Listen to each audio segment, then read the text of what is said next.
Então a gente fez esse apelo junto à ANEEL, depois fez apelo junto à Eletronorte para que também façam as suas reuniões e cheguem a um valor que seja possível para que aconteça essa obra. Então, nesse momento, estão finalizando a última licitação que deve acontecer em novembro e nós esperamos que essa licitação não seja deserta e que a gente possa, entre 2014, 2015 e 2016, ter o linhão de Sena Madureira até Cruzeiro do Sul, porque até Sena Madureira já está instalado, e a gente tenha energia limpa em todo o Vale do Juruá ao longo da BR-364. No que diz respeito à obra da BR-364, nós temos também feito uma peregrinação permanente junto ao DENIT e junto ao Ministério dos Transportes. Por quê? Porque o governador Tião Viana é um incansável. Ele está indo todas as semanas para Cruzeiro do Sul. Ou ele vai de carro e volta de avião, ou ele vai de avião e volta de carro. Nesse sábado mesmo ele vai sair às 5 da manhã de avião,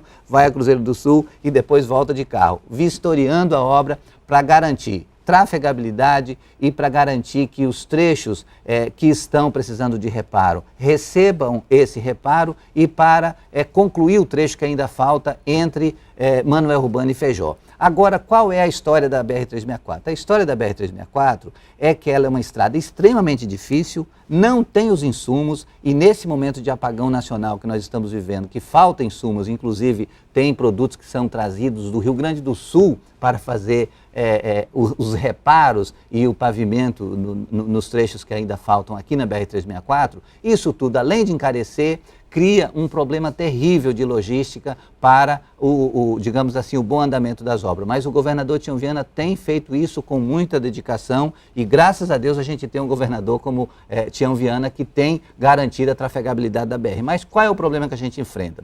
É que a oposição, ao invés de se somar para buscar esse apoio e garantir essa condição para o governador Tião Viana, fica criando dificuldade. Antônia Lúcia apresentou uma proposta de CPI da BR. Isso, se Deus o livre fosse instalado, é claro que ia paralisar a obra, com todo mundo batendo palma, achando que é bonitinho fazer uma CPI. Isso é terrível para a continuidade da obra. O deputado Flaviano Melo vai lá e pede um monte de informações junto ao DENIT, exigindo todos os contratos que foram firmados desde 99, quando o Jorge Viana assumiu, para colocar um monte de questões a respeito de como essa obra foi executada até aqui, colocando em dúvida a honestidade de quem estava trabalhando, o governador Jorge Viana, o governador Binho e agora o governador Tião Viana. Mas o senhor concorda que é o papel de deputado de oposição? Eu concordo, é o papel dele. Eu concordo que é o papel, mas eu também faço um apelo no sentido de que, do jeito que é difícil construir uma obra como essa da BR-364 aqui, se a gente não juntar todos os nossos esforços, todos os dias, a gente não vai lograr sucesso. Porque o ministro César Borges, quando esteve conosco lá, entre Manoel Urbano e Feijó, para anunciar a última etapa dessa BR-364, ele disse, olha, é injusto que uma obra dessa daqui, que é uma obra federal, esteja sendo dada manutenção por conta do Estado. E é isso que a gente quer concluir a BR-364, transferi-la para o governo federal, para que ele possa dar a manutenção e a gente ter aquilo que o ministro assumiu conosco, que é trafegabilidade plena, segurança plena e condições dos transportadores de ter uma tonelagem que seja, digamos, adequada para o bom transporte dos produtos até Cruzeiro do Sul. Sobre a ponte do Rio Madeira, senador, que é um dos temas que também mexe muito com os acrianos, que é um absurdo que nós temos uma rodovia federal ainda limitada por uma balsa em pleno século XXI. Quais são os últimos acontecimentos? A licitação já saiu, senador? Olha só, Alan, como é interessante essa pergunta, porque ela me ajuda muito a responder a outra parte da questão. Todas as pontes do Acre, de Rio Branco a Cruzeiro do Sul, foram construídas. Verdade. Todas. E quem foram... Porque houve interesse político. E quem foram os responsáveis para fazer? O governador Jorge Viana, governador Binho, governador Tião. Em 12 anos, 13, 14 anos, todas essas pontes foram construídas. E só tem uma ponte entre... Rio Branco e Porto Velho, que não foi construída, que é a Ponte do Madeira. E esse tempo todo não foi construída. Que é, inclusive, uma obra federal, mas que deve ser executada dentro do âmbito do governo de Rondônia. Está dentro do estado de Rondônia. Olha, ainda que seja o próprio governo federal ou o governo de Rondônia. Mas o comparativo para nós é muito ilustrativo. Porque mostra o interesse do governo do Acre em fazer as pontes e o desinteresse do governo de Rondônia de fazer as pontes. Exatamente. Se foi possível fazer todas as pontes do Acre, de Rio Branco a Cruzeiro do Sul, em 14 anos, por que em 3 décadas, em 2 décadas, não se fez a ponte sobre o Rio Madeira, que é fundamental para esse transporte até aqui? Então a gente faz esse levantamento para mostrar o quanto que a gente avançou nos últimos 12, 14 anos aqui no Acre em termos de obras de infraestrutura.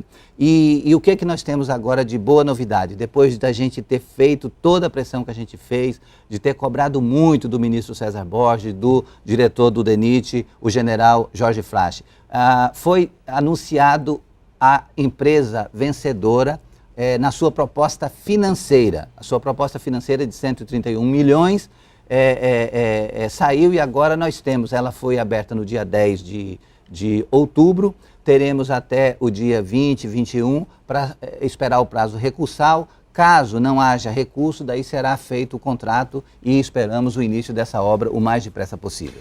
É bom que se diga que também o ministro Marcelo Crivella, ministro da Pesca, assegurou 28 máquinas para 14 municípios do Acre, para o avanço também do setor da piscicultura. É excelente notícia para o setor da piscicultura e da pesca, verba do ministro Crivella, do PRB. Agora, vamos fazer uma visita a ele juntos. Vamos, porque... Entre outras coisas, para agradecer por isso, porque é um ministro de uma delicadeza, de um tratamento especial conosco. Tem grande amor pelo Acre, verdade. E a minha visita a ele na última quarta-feira terminou exatamente assim, com ele falando, olha, vamos agendar a nossa ida ao Acre para entregar em mãos a chave desses tratores para cada um dos prefeitos. Então serão 15 prefeituras beneficiadas. Eram 14, que dá 28 máquinas, mas por último, Tarauacá conseguiu se habilitar. Então serão 15 municípios que receberão uma escavadeira hidráulica e um trator esteira cada um. 30 máquinas. 30 máquinas, que vai ajudar muito no programa de açudagem, que faz parte do programa do Ministério. É o programa de piscicultura e aquicultura do Ministério da Pesca e Aquicultura, e também o nosso governo, que tem uma atenção toda especial à piscicultura com o governador Tião Viana. Vamos fazer essa visita ao ministro Crivella. Agora, senador, o senhor foi relator da matéria no Senado, da lei que estabelece a volta do antigo horário. Algumas pessoas comentaram comigo o seguinte: Alan, no horário de verão a gente vai ficar 3 horas de diferença de Brasília. Isso mexe com a programação de TV, com a programação também de pagamentos de contas, dos concursos públicos. As empresas no estado do Acre ficam bastante defasadas com relação às empresas no restante do Brasil. Bem, esse é o argumento do setor comercial. Fizemos um debate aqui tratando desse tema com o empresário Jorge Pinheiro e o representante dos estudantes, o Gabriel Santos, cada um colocando a sua opinião a respeito disso. Senador, no caso, já tem data para a volta do antigo horário? Olha, o projeto aprovado prevê que, uma vez sancionada, no mês seguinte, no segundo domingo do mês seguinte, entrará em vigor, né? Então, então nós teremos no dia 10 de novembro, porque ela deve ser sancionada agora no mês de outubro. Então a gente está aguardando que o dia 10 de novembro já tenha a volta do antigo fuso horário. Com já o horário de verão em vigor. E aí, deixa eu lhe perguntar uma coisa. Se o Acre quiser entrar no horário de verão e ficar apenas com 2 horas de diferença a Brasília, adiantando 1 hora no relógio, para a gente não ficar a 3 horas de diferença com relação a Brasília, é possível, senador? Alan, essa polêmica já rendeu muito. Eu acho que agora o Acre nunca tinha aderido ao horário de verão. Não acredito que haja nenhuma disposição do governo do estado em aderir ao horário de verão. Porque nós ficaremos sempre a 2 horas, né? Eu acho que vai ficar sempre a 2 horas de Brasília. E 3 no horário de verão. 3 no horário de verão, que é o que vai acontecer. Vai causar um desconforto, mas paciência. Esse debate não foi feito devidamente em 2010, quando o plebiscito votou pela volta do antigo fuso horário, e agora está digamos assim, fazendo valer aquilo que a população decidiu lá no plebiscito e também aquilo que foi feita a maior campanha pelo Flaviano e pelo Petecão no sentido de voltar. Vai haver desconforto, porque a população já está adaptada ao novo fuso horário, vai ter que voltar a se adaptar ao antigo, mas daí não tem o que fazer. Respeitar a vontade popular. Respeitar a vontade do povo. Concordo plenamente, mas eu entendo que a gente poderia aderir ao horário de verão para não ficar 3 horas de diferença Brasília. Ninguém aguenta 3 horas. 2 horas está bom. Eu acho que o governador tem que pensar nisso. Com plebiscito ou sem plebiscito? Eu acho que o povo gostaria, né, que a gente ficasse só 2 horas mesmo com relação a Brasília, porque 3 horas a coisa complica. Eu acho que se a gente fizer uma enquete aqui no Gazeta Entrevista, o pessoal vai concordar que o Acre deveria entrar no horário de verão para a gente não ficar 3 horas com relação a Brasília, que é um absurdo. Agora, senador, o senhor participou hoje do fórum do Sicob, que debateu o cooperativismo de crédito no Brasil e na região norte. Como é que o senhor vê o avanço dessas cooperativas de crédito, que são, obviamente, fundamentais para o crescimento dos pequenos negócios e também para o cooperativismo mesmo, para a troca de ideias, para a própria fusão daquelas ideias de cooperativas, de associativismo. Como é que o senhor vê isso? Olha, Alain, eu manifestei ali a minha posição de apoiamento pleno à iniciativa dessa central de cooperativa, da Organização das Cooperativas do Brasil e do Banco das Cooperativas, Bancob. Né? O Bancob, e dizer que, aliás, nós precisamos disso, porque o Acre já tem uma história de capital social no movimento cooperativo. Nós temos hoje a maior exportadora do Acre, que é a Central de Cooperativa, a Cooperacre, e certamente a soma dessa experiência que já acontece no Acre, onde o governo, com suas parcerias público, privada e comunitária, como é o caso da Propeixe, como é o caso da indústria, do complexo industrial da piscicultura, da Acreaves, do complexo da suinocultura lá em Brasileia, também a nossa indústria de preservativos masculino, que também tem todo um trabalho cooperativo por trás. Então, essa experiência já existe, ela já vem de muito tempo, desde antes